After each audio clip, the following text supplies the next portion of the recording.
or links. So we'll go ahead and dive in. As I mentioned, we'll start talking about kind of what's going on out there.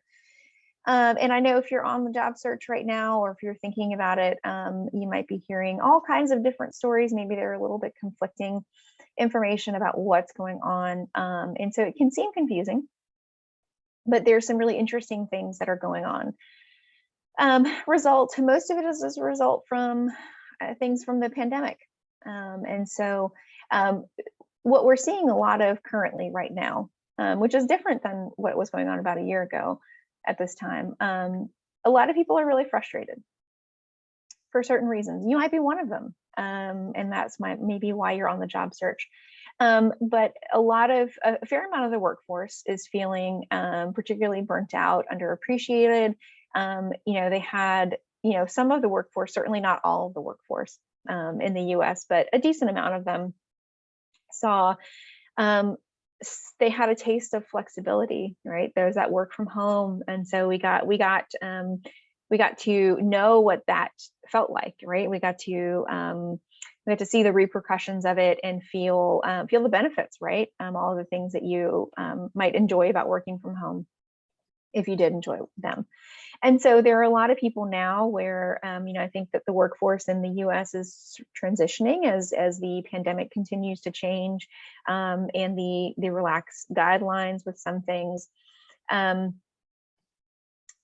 The office expectations now are changing, but some of the workforce is not really feeling that. So as a result of that, again, there's some frustrations. And people are feeling like they have certain expectations for how they want to continue working moving forward. And if their employer is not meeting those expectations, or are not developing policies that will allow them to have more flexibility, people are leaving, right? And that's where we're getting the Great Resignation, as some people have designated it, or the Great Shift. So that was particularly felt back towards the end of the summer and into the fall, where people were leaving industries en masse.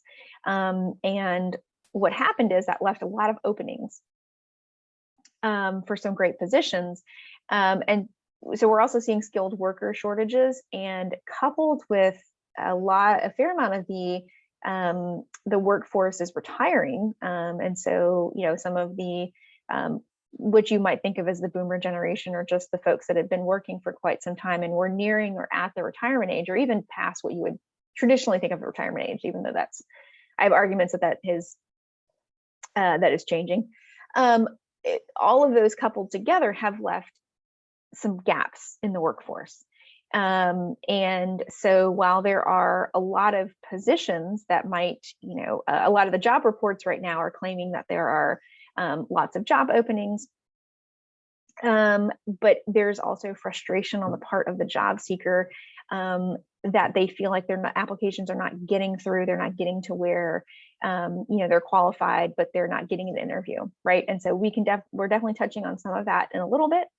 Hard to say exactly what's going on here.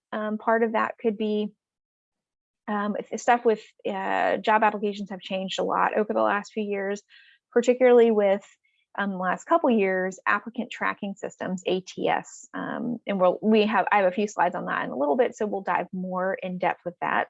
But applicant tracking systems are something that you really should be knowing about and figuring out how do you format your application materials for that. Those are software systems basically that employers are using to sort through the hundreds and hundreds of applications that they're getting.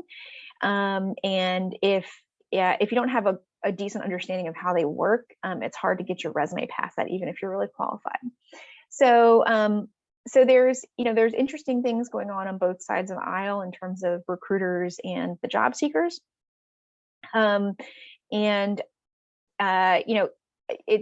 It's a matter of sort of finding that right fit, and we're going to be talking about that. The other thing here to know too, with how things continue to change in the job market and the workforce, things to consider: reskilling and upskilling. Do you have the skills that are necessary for the kinds of positions that you're seeking? Do you need to upskill yourself a little bit more? Or do you need to learn some new stuff perhaps?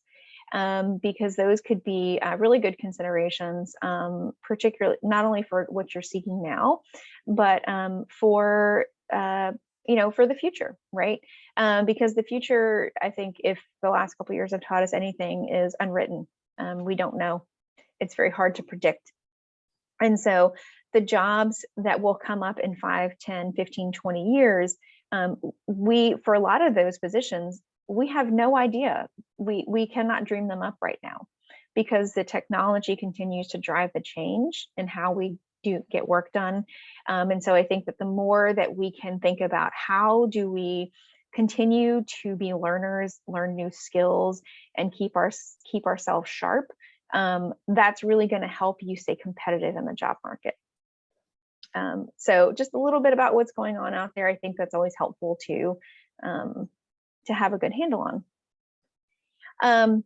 So what I want to run through in the next little bit, and my next slide is a pause for questions. So if you have anything coming up, go ahead and throw that in the Q&A. So one thing, I have 3 things that are really important to know right now. The first thing is talking about relevant information. So if you're thinking about the job search from the recruiter standpoint, they are getting, like I said, hundreds and hundreds of applications in for positions that they're managing, right? And this is just one position, probably in multiple positions that they're hiring, that they are managing the hiring for. And so that's a lot of information for them to sort through, even when it gets past the applicant tracking system and gets to a person to read it, right? So focusing on providing that employer or the recruiter with what is the relevant information that they need to know. Okay, your job description that you're looking at, that is your roadmap. That is them telling you, okay, these are the skills, the abilities, the knowledge pieces that we need successful candidates for this role to know and to demonstrate.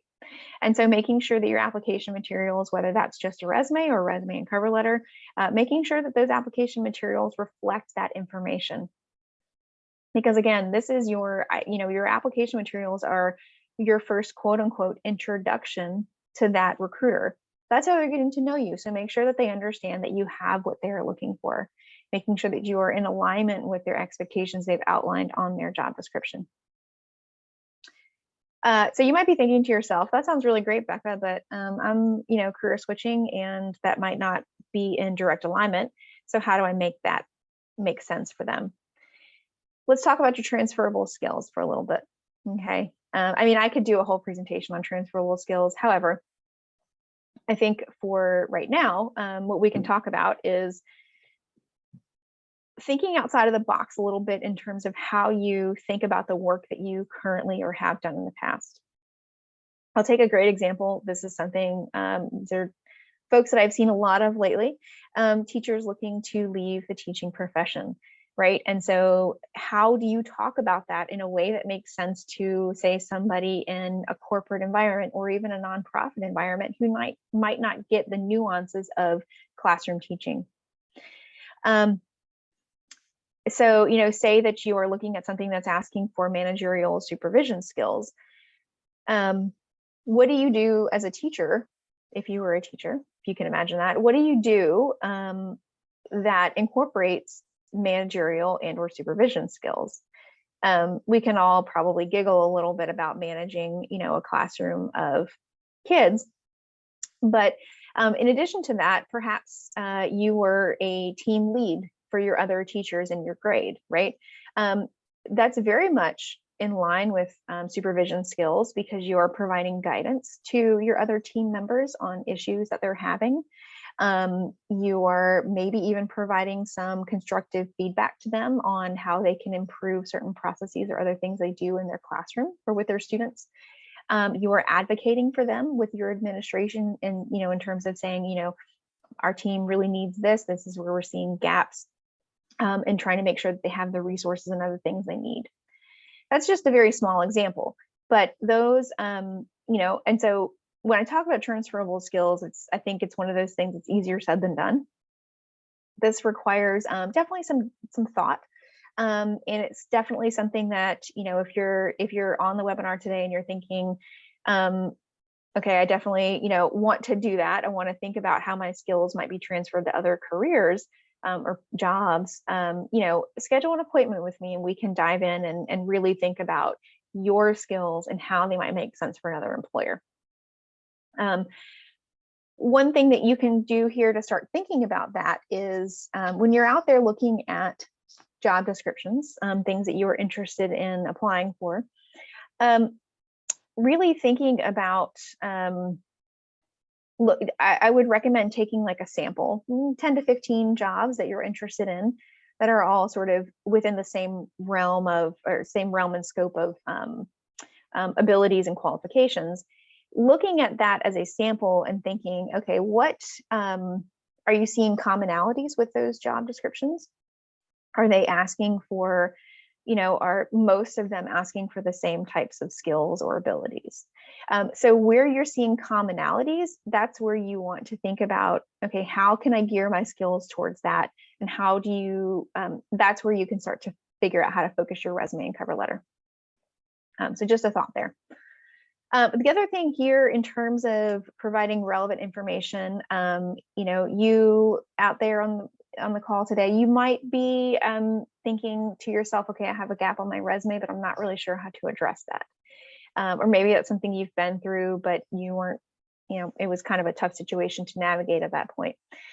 So I think one good thing, there's a few good things that have come out of the pandemic, right? But one good thing that has come out of that is that hiring managers are not seeing gaps in employment as the stigmatized thing that they used to see it as, right?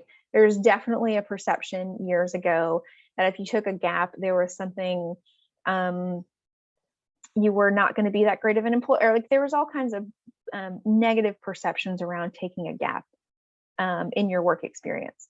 The tide is turning on that. And so I think people and hiring managers are really starting to look at that as, that's not such a bad thing that you took a break, because there's all kinds of really wonderful things that can come from that, right? Maybe the reason that you took a break was not the best reason. Maybe you had health concerns, or you had to help take care of family members, or you were raising kids, or you maybe just took a break because you wanted a break and you wanted to do something different, right? I think what's important here, so one, I think it's important to know that the stigma is lessening here. So it does not have to be this thing that you are ashamed of, or that you are trying to hide or talk less about, right? So, but I think what's really important here is that providing context. Because if you don't talk about it, or you just sort of gloss over it, on your application materials and in interviews, it just sort of feels like you're hiding something. So I think there's a very tactful way to be upfront and honest with the employer about why you took a break, what you have been doing in that interim, and how, the skills that you've gotten from that and how it might be relevant to the job that you're applying for.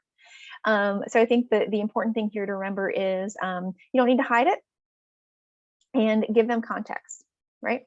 And there's a lot more we can talk about with that, but I think for right now, that's important to know. The other really cool thing here is LinkedIn. Love LinkedIn, can't say enough about it.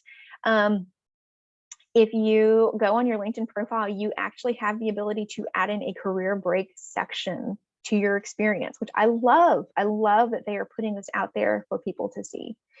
And that, I think that in and of itself is signaling that the tide is changing on this.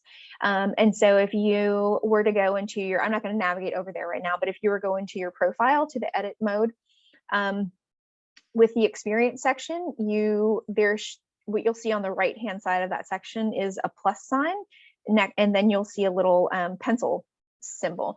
The plus sign, if you click on that, you have the ability to add a career break, and gives you all kinds of reasons and other information that you can put in there. So I think, again, that helps just provide context. So we have our pause for questions. So I will take a sip of water, and if anybody has questions, you can pop that in the Q&A.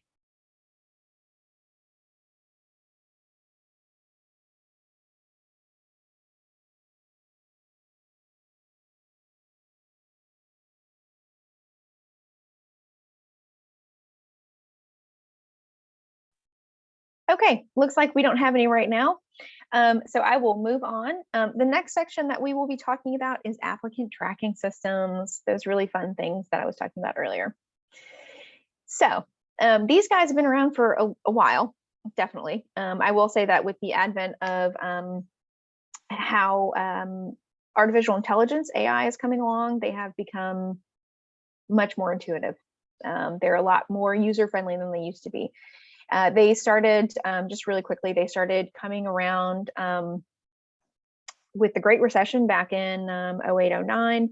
And it was a way, again, because there were such a mass amount of applications out there for recruiters to handle, and the technology piece was there, even though it was rudimentary. It was a convergence, and this is how they came about, to help the recruiters manage the amount of applications they had in. So it helps them quickly sort through resumes and the cover letters if they're asking for one, any materials that they receive on their job applications. From the recruiter's perspective, it keeps all the resumes for that applicant and the materials in one place and organized.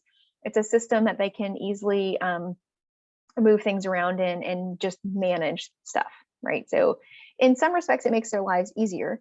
From the job seeker's perspective, if you don't know about ATS, or you're not sure how to format your resume for them, it can be extremely frustrating and confusing.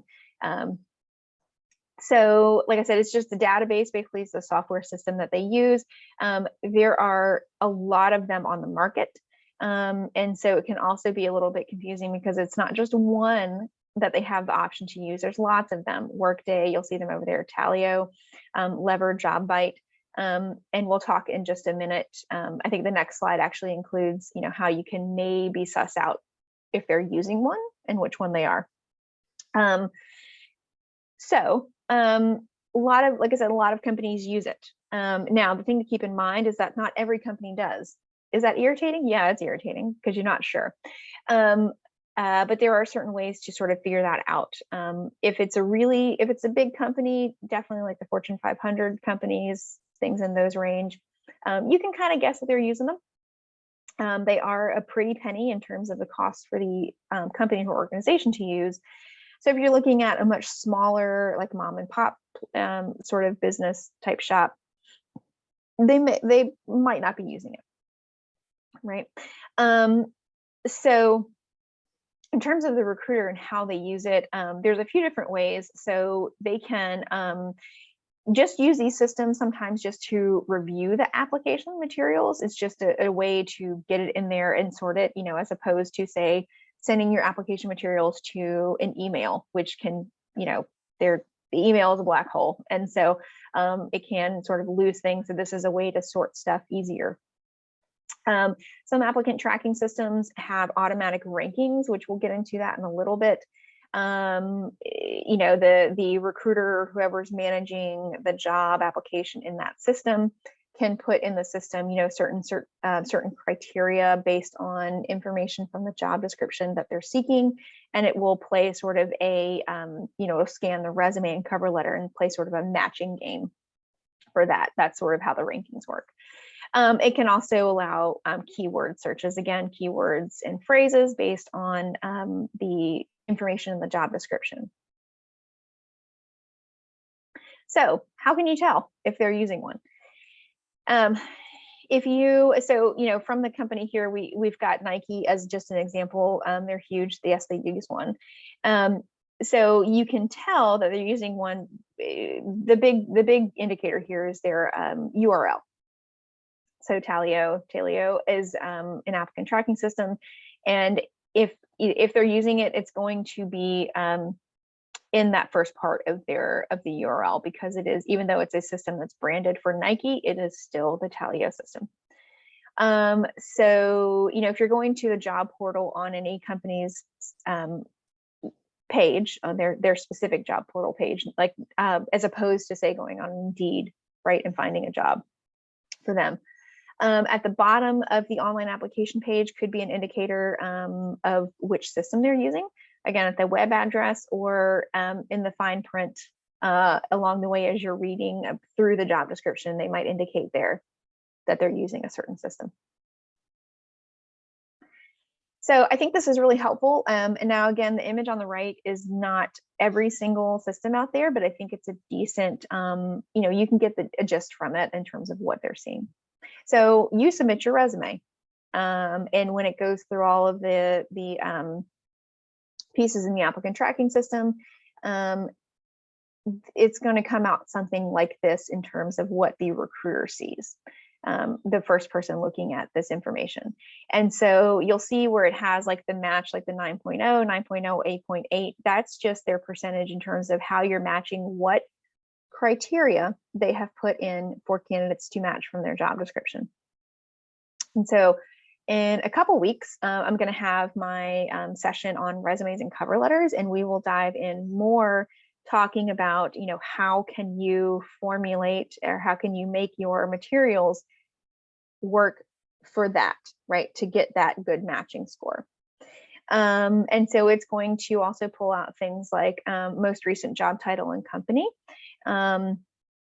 and your experience and some relevant skills. And that's where like the skills are, the experience in the most recent job title, those are, just sort of very factual information, but the relevant skills are where you can make your materials work for that job description, right? You can either talk about your transferable skills or if it's just a straight industry connection. So again, just a little bit more on this. Typically what most applicant tracking systems do, it's going to assign each candidate, a level score, right? It might be like a 1 to 20, 1 to 10 scale, whatever that scale is, it's gonna rank those applications on this. Add your years of experience by month, and again, with the relevant skills. Employers may initially see some of your resume in a sort of a more condensed format in the applicant tracking system. And of course, if you have a higher score, your resume has a potential to be viewed over some others. Now, I know you might be thinking to yourself, that sounds really cool, but like that's really frustrating. And, what if I don't get through? Networking is a big piece of this. And so next week's session in the Reboot 2022 series is focused all on networking. I have a few slides and a little bit about that. But networking is a big key here because there are plenty of success stories where people have switched industries where you would not initially think that they had the relevant skill sets for those. But those people have really relied on their network and the people that they know in those companies to help them get an extra foot in the door. So when it comes to thinking about your resume and how you can format that for an applicant tracking system, keeping in mind that it is a software system. And so again, with the advent of AI and how far that's come along, it's a lot more user-friendly in terms of being able to pick information up and suss it out that's helpful. But there's still certain things that ATS don't really like, right? That it's not going to read very well. And so it might kick your resume out because it's just not recognizing some things. The things that you really should look at avoiding in terms of your resume for these: avoid tables, text boxes, logos, which we don't really recommend anyway on resumes, but logos, images, certain graphics or graphs. Hyperlinks are one that aren't really that friendly with it. Headers and footers, and just sort of uncommon fonts. So the typical fonts there that you'll see, I mean, they might feel a little bit boring to some of you all out there. But I think for your resume that you have formatted for applicant tracking systems, these would be a good way to go. So Arial, Helvetica, Times New Roman, you'll see some others there. Those are kind of safe ones that you want to stick with. You can definitely differentiate the text and the other things on your resume by using things like bolding and italics. And those are good ways to break up the monotony of the look of your resume. And stick to basic colors, stick to standard bullets, even though like check boxes might feel really cool or something else. But again, when it comes to this version of your resume, simple is key. And so keep it kind of basic that way. And I always say in terms, thinking big picture here with your job search, and particularly if you're in a creative field, this might make you cringe a little bit thinking about making a really simple, boring looking resume. So the strategy to that would be creating a resume that's good for applicant tracking systems. So it's a little simpler in formatting, but then you can also have a resume that you jazz up a little bit, right? That you make it look a little bit more appealing, more fun. Maybe you have, beside your phone number, you have an image of a little phone, right? And you have, if you want to create something in Canva that looks really interesting. That could be a resume that you use for, say, networking, right? Like if you're referred to somebody to chat with, or if you want to send your resume to a new networking contact that you made, that could be the one that you send to them. That's more appealing, right? So when they open it and look at it, they think, oh my gosh, that's a really cool resume. And I'm going to remember Becca, right?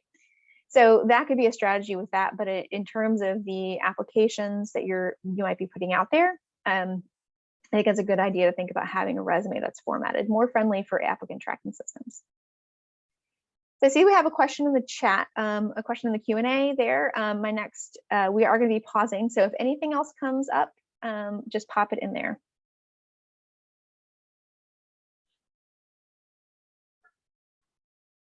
Okay, so my question is, are applicant tracking systems more common in certain industries?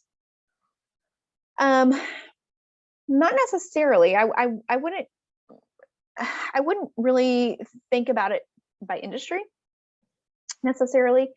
Again, I would say so it's important to remember that these are also, in terms of a company's operating and how they operate, they're a high budget item, right? They're going to cost them a pretty penny.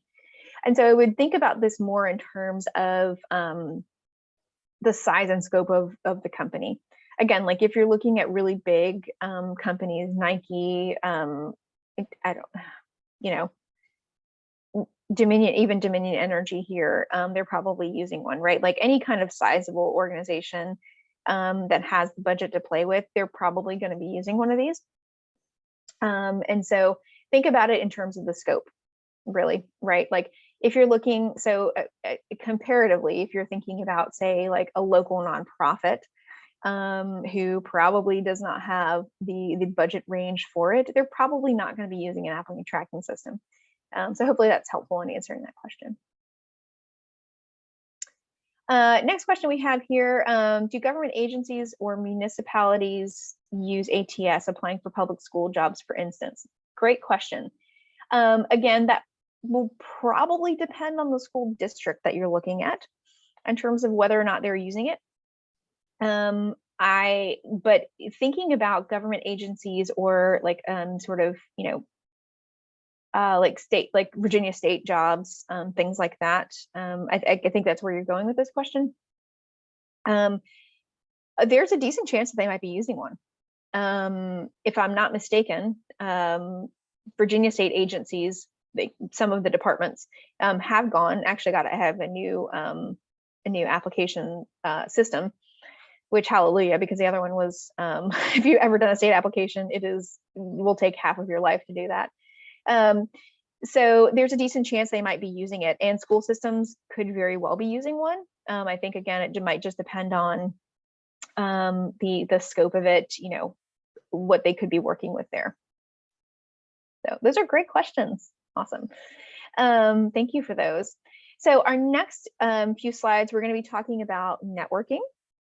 And again, next week's session is going a lot more in depth with networking. So I'm just going to sort of cover a couple key points that I think are important to remember. And then we'll be talking about motivation. Woohoo. So if you're on the job search now and you're thinking, okay, what are some key things that I can do, in terms of understanding applicant tracking systems, making sure you're including the relevant information. Another key thing that you really want to think about doing is leaning on that network, right? And I know I might sound like Charlie Brown because everybody says network, right? Blah, blah, blah. here's something tangible, specific that you can think about now and start doing in terms of networking. I love the idea of a personal advisory board that you can create. And so really this is just a group of people that are your cheerleaders. They're on your side, right? They can help you with things. And they are, help you with solving any problems that you might have, making big decisions, or, looking for a job. And so they can be all kinds of people to you, and, different people serve different purposes in your life, right? Some people might be cheerleaders. Some people are the people, that know everybody. And so they're the connectors for you, right? And those might be the people that you lean on a little bit more right now, who might know people in certain companies or industries that they can connect you with. They would be happy to do that. And those people can be helpful for you. Some people might just be more in the mentor space for you, and they just give you really good feedback and constructive criticism in terms of how you can maybe new things that you can think about doing, how you can move forward with your job search, right? I love the idea also here of diversifying your advisory board in terms of expertise and years of experience, because those that are newer in industries, maybe they're younger professionals, they might have much more insight into what it's like to search and interview now, right? Maybe somebody that's been in a field or industry for 20 years, maybe it's been a while, and so they're a little bit out of touch about how things are done now, but they have other really great expert advice to you, about how you can go about connecting with people, how you can use your network, things like that. There's all kinds of people that you can think about leaning on with this, old bosses, former colleagues, friends, peers in a similar field, potential mentors. So just a really good sort of thought thing, something that you might be able to start acting on in the next week or so, when you think about how do you move your job search along. So this is just a really great, it's sort of a different version of the last slide, but I will be happy to send this out in my follow-up to you all along with these slides. It might be something that you can do a little bit of work on. I love the visual aspect of this and thinking about, plugging the names in the boxes and who might be helpful to you. And then those questions on the side, I think, are really great as well. So a little bit, a couple slides here about, just staying motivated. Again, like I mentioned earlier, I've been on a few job searches myself, some very extensive. And so the idea of, a job search being kind of, it has waves, ups and downs. Some periods are a lot more active and some periods are not as active. And so how do you stay motivated and stay organized when you're feeling really frustrated? Because I imagine that if you're here today with me, you probably have some level of frustration with your job search. And so, these are things that have worked for me and things that have continued to work for other people as well. When you're thinking about your job search, you might be thinking, okay, so there are certain things that I need to do, right? I need to network. Becca said, talk about networking. Okay, I need to maybe revamp my resume and think about how I can make that friendly for applicant tracking systems.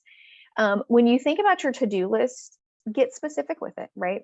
Because if you, say on a Monday morning, you put my to-do list is to network, I would almost bet you money that you're probably not going to get to that week, because that's very general and vague.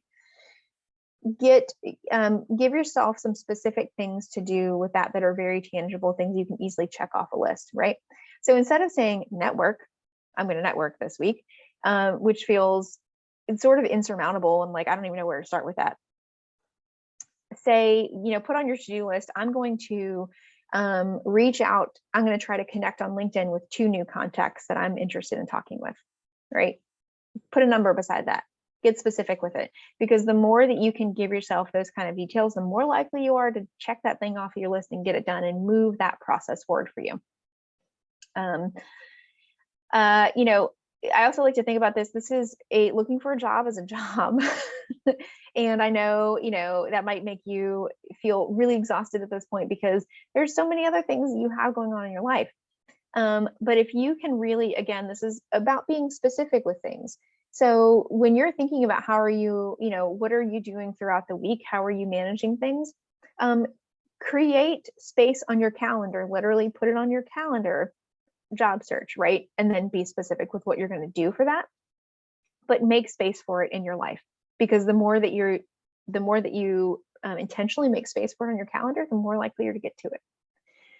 Writing down your goals and thinking about them. One thing that I did almost without fail every week when I was job searching, this last time, was every Monday morning, I would, after I had my cup of coffee, I was getting motivated, I was getting ready for the week, and I would write down my goals. I would put them somewhere prominently. Sometimes I put them in the bathroom because I was definitely going to be going there. And so I would see them every time I went in the bathroom, right? Or maybe it's on the mirror, maybe it's on the refrigerator because I was, snacking. And so, so put them somewhere where you're likely to see them, or if it's at the top of your week in your planner, right? Put them somewhere you're going to see them, where you're not going to forget. Making sure that you're managing your calendar and also taking time for yourself and taking time off. And also the last here, I think if the last couple of years taught us nothing, give yourself some grace, right? Like, things are not going to always go the way you want them to, and that's fine. But really what matters here is how you pick yourself up after that and how you react to it. So last thing I have on my list here for us to chat about, and then we'll have some time for Q&A, is here are some things. We won't, I'm not going to dive into all of these, but here are some things that you can think about doing if you are feeling like you want to refresh some stuff with your job search. Again, these are like some tangible items that you can put down in your to-do list. Refresh your resume. Think about that board of directors, the personal advisory board we talked about. Do a little research on job titles and positions you're interested in, and, think about what are some common traits and skills and abilities they're asking for, and how can you formulate your materials for that. Practice interviewing. There are a lot of great resources out there for that. So all of these things are things that you can think about doing if you want tangible items to focus on. And also you can meet with a career advisor. So we are definitely here to, help you along the way. I would love to chat if this is a journey that you're on and you just want another perspective on things. So in the interest of time, I know this probably feels like it might have flown by, but if you have questions, throw them in the Q&A there. Hopefully this was enough information today to sort of get you started and feeling like you've got some more practical things to focus on with your job search. So the next session that we have will be next week at 12:15, and we'll begin talking about networking. So diving really deep into that and thinking about, who can you reach out to? How do you reach out to them? How do you reach out when it feels weird and awkward? How do you keep that relationship going? So all things that we'll touch base on. If you have any questions, concerns, want to have an advising appointment, my email is there. You can just shoot me a really quick email. So I'll go ahead and wrap things up today since I don't see anything in the Q&A. But again, thanks so much for joining me, and I hope you all have a wonderful day.